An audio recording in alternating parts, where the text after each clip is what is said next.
চাওক আজি সদৌ কচৰা ছাত্ৰ সন্থাৰ নেতৃত্বত আৰু আহ্বান মৰ্মে আজি আমি এখন ৰাজনৈতিক অভিৱৰ্তন ৰাজনৈতিক পৰ্যালোচনা সভা অনুষ্ঠিত কৰিছিলোঁ। ইয়াত আমাৰ বিভিন্ন অঞ্চলৰ আমাৰ অভিভাৱকসকল আমাৰ মাজত উপস্থিত হৈছিল আৰু বিভিন্ন সংগঠন আমাৰ মাজত উপস্থিত হৈছিল আৰু আমি আলোচনা কৰিলোঁ। আমি দেখিছিলোঁ যে ৰাজনৈতিক ক্ষেত্ৰখনত আমাৰ যি কোচ ৰাজবংশী জনগোষ্ঠীটো মানে সকলোবাৰে ব্যৱহাৰ কৰি আহিছে। এই ক্ষেত্ৰত আমি আমাৰ যি সচেতন ব্যক্তিসকলক লৈ আমি এখন পৰ্যালোচনা সমালোচনা কৰিলোঁ আৰু তাত দেখা পালোঁ যে আমাৰ যি হ'বলগীয়া যে বিধানসভা নিৰ্বাচন আছে তাত আমাৰ 14টাকৈ যি বিধানসভা চিট আছে তাত আমাৰ কোচ ৰাজবংশীসকলৰ ভূমিকা মানে আছে। গতিকে এনে ক্ষেত্ৰত আমি আমাৰ যি জনগোষ্ঠীৰ কোচ ৰাজবংশীসকলক যি তেওঁলোকে গীত সজাই আহিছে, সদায় ভোট বেংকৰ হিচাপে ব্যৱহাৰ কৰি আহিছে, এতিয়া আমি ভাবিছোঁ যে এই 14টা সমষ্টিত আমাৰ কোচ ৰাজবংশী প্ৰাৰ্থিত্ব দিয়াৰ কাৰণে আমি সকলো দলক আমি আজি দাবী জনাইছোঁ আৰু এই আলোচনা কৰিছোঁ। যদি তেওঁলোকে আমাৰ এই 14টা সমষ্টিত যে আমাৰ কোচ ৰাজবংশী জনগোষ্ঠীৰ যদি লোকসকলক যদি প্ৰাৰ্থিত্ব দি দিয়ে তেতিয়াহ'লে অনাগত নিৰ্বাচনত আমি কিন্তু নিৰ্দলীয় প্ৰাৰ্থী দিবলৈ আমি এটা পৰ্যালোচনা আলোচনা কৰিছোঁ। সদৌ কোচ ৰাজবংশী ছাত্ৰ সন্থা সন্মিলনী, যুৱ সন্মিলনী, KRSS আৰু কালচাৰেল ছ'চাইটি আৰু ভালেকেইটা সংগঠনৰ নেতৃত্বত আমি আজি কোচ ৰাজবংশীসকলৰ ৰাজনৈতিক পৰ্যালোচনা সভা বঙাইগাঁৱত আমি অনুষ্ঠিত কৰিছোঁ। তাতে কেইটামান সিদ্ধান্ত আমাৰ লোৱা হ'ল, কেইটামান সিদ্ধান্তত আমি উপনীত হৈছোঁ। আমি দেখিবলৈ পাইছোঁ প্ৰতিখন চৰকাৰে কেৱল কোচ ৰাজবংশীসকলক ৰাজনৈতিক বৈতৰণি পাৰ কৰাৰ ক্ষেত্ৰত ভোট বেংক হিচাপে ব্যৱহাৰ কৰা আমি দেখিবলৈ পাইছোঁ। সেইকাৰণে কোচ ৰাজবংশীসকলৰ যিবিলাক সমস্যা হৈয়ে ৰৈ গৈ আছে, সেইকাৰণে সমস্যাবিলাক সমাধান কৰাৰ আমি কোনো এটা চৰকাৰক আমি দেখিবলৈ পোৱা নাই। সেইকাৰণে কোচ ৰাজবংশীসকলে সিদ্ধান্ত লৈছে নিজৰ সমস্যা সমাধান কৰিব লাগিলে নিজৰ ৰাজনৈতিক প্ৰতিনিধি আমি বনাবই লাগিব। যেতিয়ালৈকে আমি দিছপুৰত হওক, দিল্লীত আমাৰ প্ৰতিনিধি নাথাকিব তেতিয়ালৈকে কোচ ৰাজবংশীসকলক যিমানে নেতৃত্বসকলে শিৰ ফুলাই ডাঙৰ ভাষণ নিদিয়ক কিয় কোচ ৰাজবংশীসকলৰ সমস্যা কোনেও সমাধান নকৰে। সেইকাৰণে কোচ ৰাজবংশীসকলে বহু দিনত এই যি প্ৰতাৰণা কৰাৰ যি প্ৰৱণতা তাৰ পৰা সিদ্ধান্ত লোৱা হ'ল এতিয়া কোচ ৰাজবংশীসকলক আগন্তুক বিধানসভা ইলেকশ্যনৰ আগত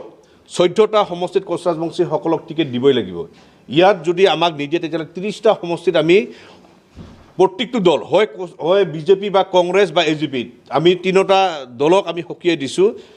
14টা সমষ্টি যদি কোচ ৰাজবংশীসকলক প্ৰাৰ্থিত্ব নিদিয়ে 30টা সমষ্টি কোচ ৰাজবংশীসকলে হেৰাই দেখাই দিব। আমি বিচাৰিছোঁ বঙাইগাঁও, অভয়াপুৰী, বিলাচীপাৰা, গোলকগঞ্জ, বাওসুংগুৰি, বিজিনী, মানাছ, চৰভোগ, মংগলদৈ, চিপাঝাৰ, ডিমৌ, নগাঁও, পলাশবাৰী এইকেইটা সমষ্টি আমি বিচাৰিছোঁ। আৰু আপোনালোকে গম পায় 30ৰ পৰা 40টাৰ ভিতৰত কোচ ৰাজবংশীসকলৰ নিৰ্ণায়ক ভূমিকা আছে। এই কোচ ৰাজবংশীসকলৰ যিবিলাক দাবী, আমি দীৰ্ঘদিন যি সমস্যা, এই সমস্যাবিলাক সমাধান কৰাৰ কাৰণে যি ৰাজপথত আমাৰ কাৰণে যিসকল হেঙাৰ হৈ আছে সেইসকলক আমি সকীয়াই দিছোঁ, চৰকাৰক সকীয়াই দিছোঁ, বিভিন্ন দলসমূহক সকীয়াই দিছোঁ। কোচ ৰাজবংশীসকলৰ নিজৰ চিন্তাধাৰাৰ এইবাৰ বুদ্ধিমতাৰে বিবেকেৰে এইবাৰ ভোট প্ৰদান কৰিব। যিসকলে আমাক বিৰোধিতা কৰিছে সেইসকলক মুখ ঠেকেচা খুৱাই এইবাৰ আমাৰ সময় আহি পৰিছে। সেইকাৰণে আমি আহ্বান জনাইছোঁ যিসকলে কোচ ৰাজবংশীসকলৰ সমস্যাবিলাক জীয়াই ৰখাৰ কাৰণে আমাৰ মাজত সংঘাত সৃষ্টি কৰাৰ যি সমস্যা বঢ়োৱাৰ কাৰণে যি প্ৰৱণতা ৰচিছিল সেইসকল ব্যক্তিক এইবাৰ আমি ৰাজনৈতিক মুখ ঠেকেচা খুৱাম আৰু সেইসকল ব্যক্তিক আমি ৰাজনৈতিক পথত আহিবৰ কাৰণে আমি আহ্বান জনাইছোঁ। আমি এইবাৰ প্ৰতিদ্বন্দ্বিতা কেনেকৈ কৰিব লাগে, কাক কেনেকৈ আমি চেলেঞ্জ কৰিব লাগে এইবাৰ আমি দেখাই দিম। সেইকাৰণে আমাৰ মাজত ক্ষোভ, বুকুৰ মাজত জ্বলি থকা জুইকুৰা আমি ভোটৰ জৰিয়তে আমি কেনেকৈ কনভাৰ্ট কৰিব পৰা যায় সেইখিনি কাম কৰিম। আমাৰ এটাই আহ্বান, ৰাইজৰ সিদ্ধান্ত, কোচ ৰাজবংশীসকলৰ এই যদি 14টা সমষ্টিত যদি কোচ ৰাজবংশীসকলৰ প্ৰাৰ্থিত্ব নিদিয়ে 30টা সমষ্টিত কোচ ৰাজবংশীসকলে হেৰাই দিয়াৰ ব্যৱস্থা আমি কৰিম। যিটো BTCত হৈছিল এইবাৰ আমি কৰিম। কাৰণ আমি হিন্দু মুছলিম এইবোৰ কথা কৈ আমাৰ সমাজখন বিভাজিত কৰি যেনেকৈ আমি অৰ্থনৈতিকৰ পৰা সামাজিক ৰাজনৈতিকভাৱে আমি দুৰ্বল আৰু বেছিহে আমি হৈছোঁ, আমি সুৰক্ষিত নাই। এই সুৰক্ষিত নাথাকা জেগাত আমাৰ আজি অৰ্থনৈতিকত আজি বঙাইগাঁও, ধুবুৰী এই অঞ্চলত আৰু যিবিলাক কোচ ৰাজবংশী অধ্যুষিত অঞ্চল এইবিলাকত কিন্তু আমি দেখা পাইছোঁ দিল্লী, UP এই অঞ্চলৰ মানুহবিলাক অৰ্থনৈতিক দিশত টনকিয়াল হৈ কিন্তু জেগাত গৈ আছে। আমি কেৱল আমাক ৰাজনৈতিক পাক চক্ৰত বন্দী কৰাই আমাক একদম তেজ শুহি খাই আছে। সেইকাৰণে আমি এটা কথাই কৈছোঁ, কোচ ৰাজবংশীসকলৰ নিজা সিদ্ধান্ত,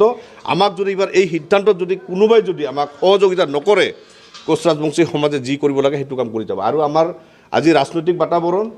তাৰপিছত আমাৰ অহাকালি কাৰ্যনিৰ্বাহক সভা আছে সেই সভাৰ জৰিয়তে কোচ ৰাজবংশীসকলৰ যি দীৰ্ঘদিনীয়া দাবী এই দাবী যদি পূৰণ কৰাৰ ক্ষেত্ৰত যদি পুনৰ যদি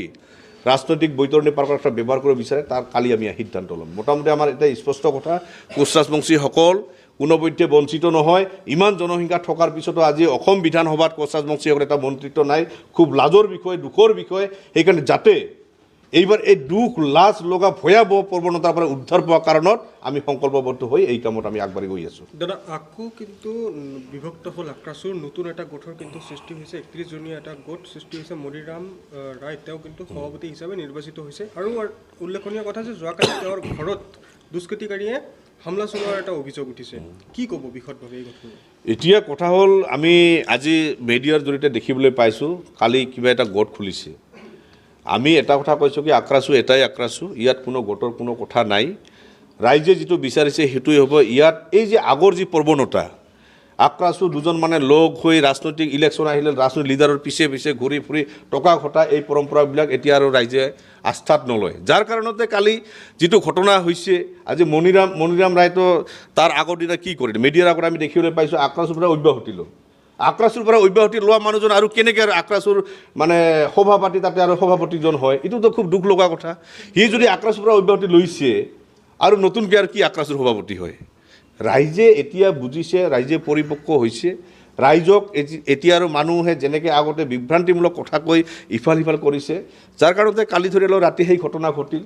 আমি গম পোৱা নাই কোনে কৰিছে কিন্তু এইটো ৰাইজে কৰিছে নিশ্চয় ৰাইজৰ দুখ লগা কাম হ'লে ৰাইজেতো সিদ্ধান্ত ল'বই সেইকাৰণে আমি আহ্বান জনাইছোঁ কোচ ৰাজবংশী জনগোষ্ঠীক ইলেকশ্যনৰ আগত হাতিয়াৰ হিচাপে ব্যৱহাৰ কৰা কোনে যাতে এই কাম নকৰে তাৰ কাৰণে ৰাইজক আৰু ষ্ট্ৰং হোৱাৰ কাৰণে আমি আহ্বান জনাইছোঁ ৰাইজক বিক্ৰী কৰিব বিচৰা যিসকল নেতৃত্ব থাকিব সেইসকলক উচিত শিক্ষা ৰাইজে দিব মানে আমাৰ স্পষ্ট কথা মানে মণিৰাম গোটক আপুনি এক প্ৰকাৰভাৱে ভুৱা বুলি আখ্যা কৰিছে নেকি মণিৰাম গোট ক'ত জন্ম হ'ল মণিৰামটো কালি পৰহিলৈকে আমাৰ কাৰ্যনিৰ্বাহক মানে কাৰ্যকাৰী সভাপতি হৈ আছিল তাৰ ব্যক্তিগত কথা হিচাপে সেই সংগঠনৰ নাথাকিবও পাৰে কালি আৰু হঠাৎকৈ এটা সংগঠন খুলিলে জন্ম দিলেতো হ'ল নেকি আজি আমাক চাওক আমাৰ সংগঠনৰ এটা নীতি নিয়ম থাকে আজি কোচ ৰাজবংশী ছাত্ৰ সন্থা আজি ইমান দিন হ'ল আমাৰ সংবিধান আছে সংবিধান মতে আমাৰ যিখিনি কাম কৰিব লগা সেইখিনি আছে আজি সভাপতি সম্পাদক যোনে বেয়া কাম যদি কৰিছে ইয়াত সভাপতি সম্পাদক অল ইন অল নহয় সভাপতি সম্পাদকে যদি ভুল কাম কৰে কিয় যদি ভুল কাম কৰা সেইটো এক্সিকিউটিভ ধৰিলে তাততো অনাস্থা আনাৰো প্ৰস্তাৱ আছে অনাস্থা আনিব পাৰে সভাপতি সম্পাদক হ'লে 2 বছৰ কাৰ্যকাল 2 বছৰ কাৰ্যকাল পাৰ হ'বই লাগিব কোনো কথা নাই যদি সভাপতি সম্পাদকে সংবিধান বিৰোধী কামত যদি লিপ্ত থাকে তাক এক সপ্তাহৰ ভিতৰত বা 2 দিনৰ ভিতৰত তাৰ প্ৰতি অনাস্থা আনি সব কাম কৰিব পাৰে কিন্তু তাকে নকৰি জাতিটোৰ যদি ভাল পায় জাতিটোক লৈ যদি পৰিকল্পনা আছে জাতিটোক লৈ যদি ভাল কাম কৰিব লগা আছিল সংবিধানৰ সংগঠনৰ ভিতৰ চৰাত থাকি এইটো কাম কৰিব লাগিছিল আজি যদি বলৰাম বৰ্মনে যদি বেয়া কাম কৰিছে মানে কি